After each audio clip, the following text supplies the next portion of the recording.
Group গ হচ্ছে class 11। তো তোমরা গ্রুপটাও লিখে নেবে। প্রত্যেকে কেউ গ্রুপ লিখতে ভুলবে না, কেউ গ্রুপ লিখতে ভুলবে না, কারণ group wise first second third হবে। গ্রুপ ওয়াইজ টোটাল একটা টোটালের উপর ফার্স্ট সেকেন্ড থার্ড হবে না, group wise first second third হবে যেহেতু, এবং প্রাইজও এখানে রয়েছে।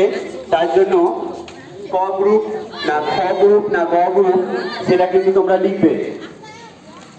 কোনো রকম কোনো কনফিউশন থাকলে স্যারদের তোমরা জিজ্ঞেস করবে।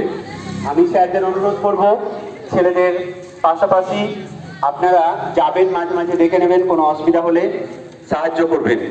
আমরা সবাই এইরকম আশা করছি যে আমার বাচ্চারা কেউই এইরকম কোনো কম্পিটিশনে বসেনি, ফার্স্ট টাইম হয়তো হাইটাই কেউ দেন আরে স্টুডেন্ট বা ম্যাক্সিমাম আমার বাচ্চারাই কিন্তু প্রথমবার এই ড্রয়িং কম্পিটিশনে বসেছে, কারো কোনো অভিজ্ঞতা নেই।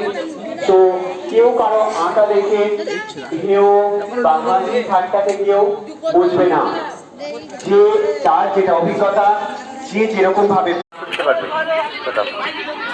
তোমার নাম ওঠানো নাই, আমাকে তোমরা সময় পেয়ে যাচ্ছ, 1 ঘন্টা। তো সুস্থভাবে সুন্দর করে আঁকার চেষ্টা করো, প্রত্যেকে নিজের যে বেস্ট